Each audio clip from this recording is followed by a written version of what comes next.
Excuse me, excuse me.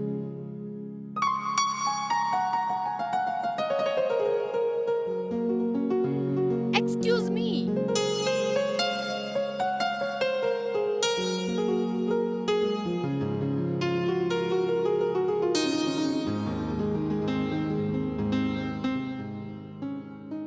Hello uncle. Peter Babu is the name. Oh, nice name. I'm Veronica. Wow. That's also a good name.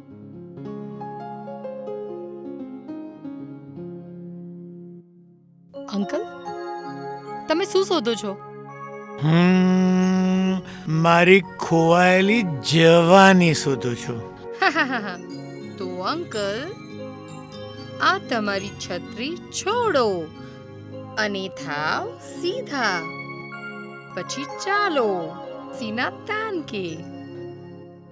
પછી જુઓ, તમને તમારી જવાની મળી જશે.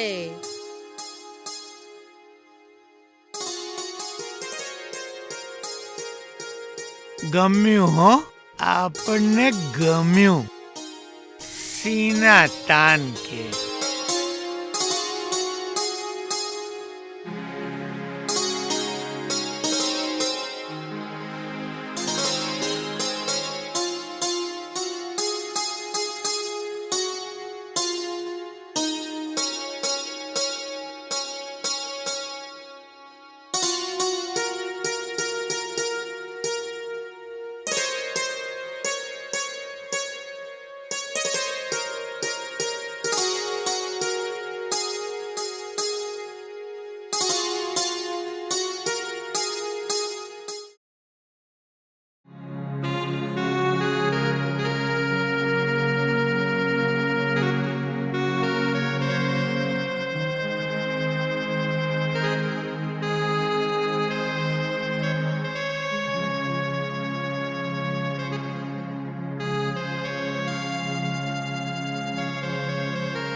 Ooh la la, you look handsome, Hank.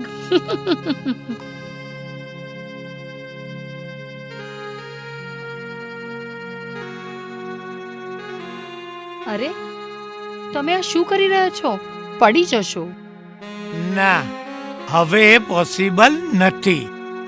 આપણે છે ને આ જીવતરની ગાડીમાં રિવર્સ ગિયર નાખી દીધું છે.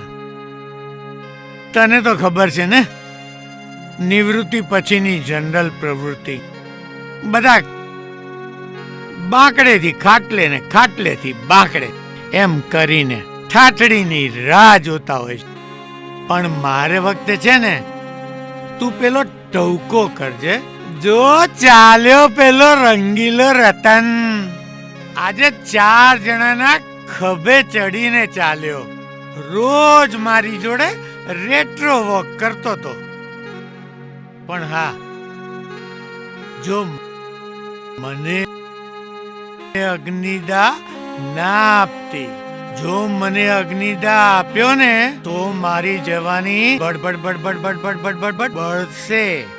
એને બદલે તું મને છે ને પેલા 6x3 ના કમરામાં મારી જવાની સાથે ચીન નિંદ્રામાં સુવાડી દે છે. પીટર બાબુ, પ્રેક્ટિસ નિક્શન. તું મને મળ બીચ ઉપર, ઓકે? પ્રેક્ટિસ નિક્સન એ શું?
Hi, Veronica. You called me. Here I am. Welcome to Wellness Practice Diction. Wow. Shall I tell you one thing? Yeah, Can we go to that cafe and sit and talk? sure. Come.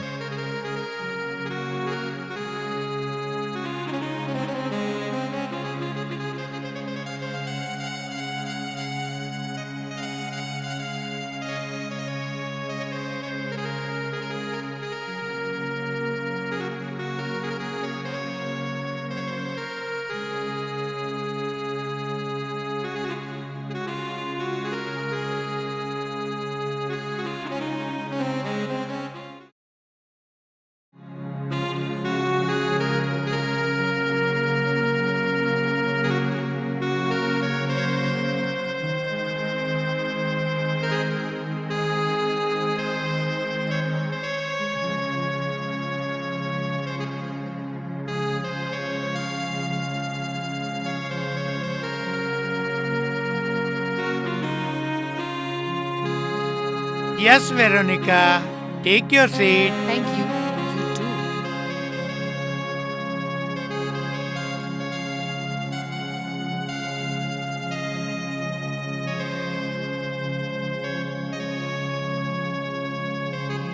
હા તો હું શું કહેતી હતી? Welcome to wellness practice નિક્શન. શું? એ જ કે વ્યસ્ત જીવનનું મારણ. મતબલ? કંઈ ના કરવું. હું કંઈ સમજ્યો નહીં. ગતિશીલ જીવનશૈલીમાં હેતુ વગરનું જીવન એટલે કે આળસુ બની જવું. કેવી રીતે? તારી માનસિક અવ્યવસ્થાને સાફ કરવાની કળા નિક્સન. એવું કેવી રીતે બને? નવા વિચારો માટે જગ્યા બનાવ. એવું શક્ય છે? હા, તારા કાર્યક્રમમાં અન્ય બોજ ઉમેરવાનો નથી. દિવસ દરમિયાન ફક્ત આરામ કરવાની કળા એટલે પ્રેક્ટિસ ઇટ.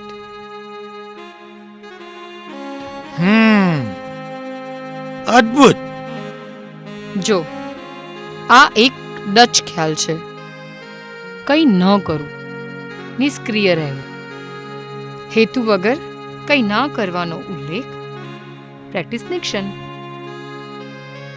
આ તો બહુ સરળ છે.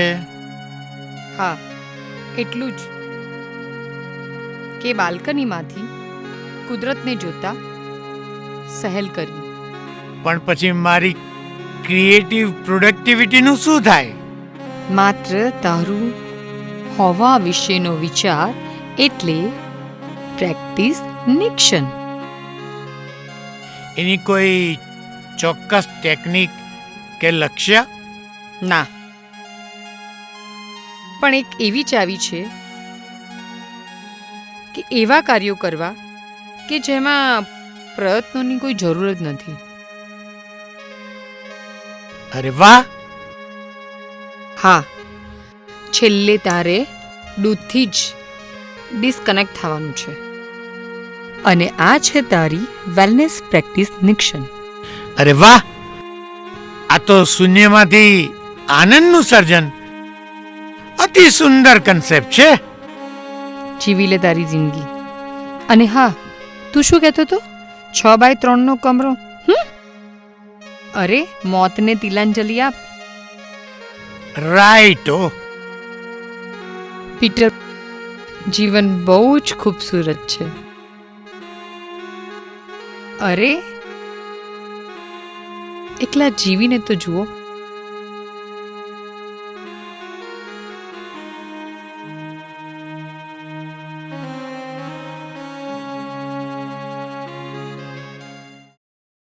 તું કાલ શું કહેતી હતી?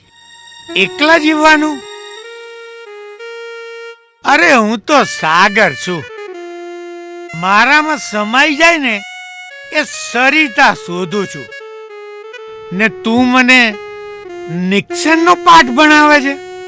પણ કેમ? અરે એકલતાનો ઝુરાપો ખાઈ જાય છે.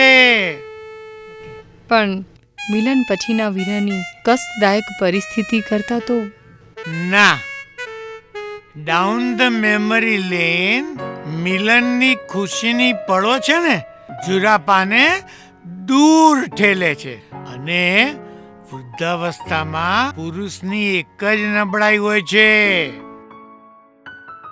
એન્ડ્રોપોઝ. હું ના સમજી. અરે એટલે મેલ મેનોપોઝ. ઇઝ ધેટ સો? એટલે પુરુષનું ટેસ્ટોસ્ટેરોન લેવલ છે ને એકદમ ઓછું થઈ જાય છે. તો પછી એનું સોલ્યુશન શું છે? જેમ જેમ પુરુષ આમાંથી પસાર થાય ને તેમ તેમ સેક્સ સંબંધોના ઘટક તરીકે આવે છે. જેમ કે intimacy, આત્મીયતા, ફ્રેન્ડશિપ, મિત્રતા, શેરિંગ વગેરે વગેરે. જો ટેસ્ટોસ્ટેરોનનું લેવલ વધે ને તો પુરુષની કામેચ્છા વધે છે. ઓહો. જો ને જે પણ પુરુષો ટેસ્ટોસ્ટેરોનનું ઉચ્ચ સ્તર ધરાવે છે એ લોકો બધા બહુ સક્રિય હોય છે.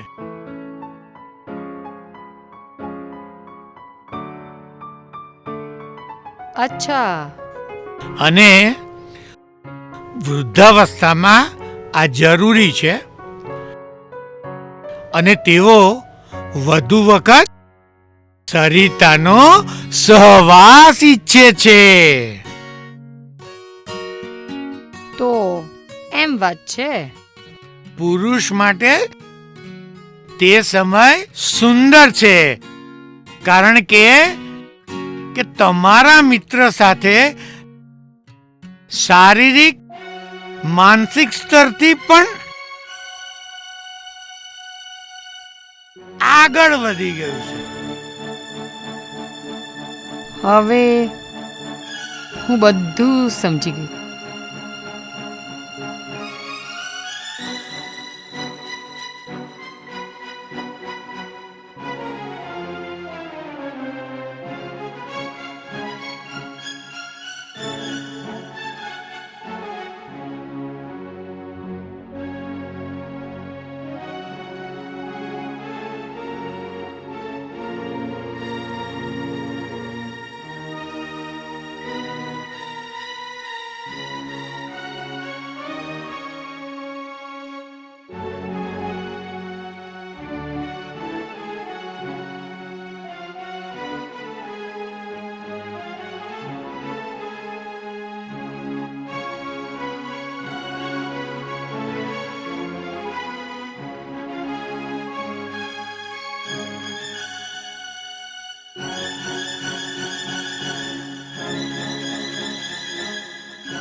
Come in, the door is open.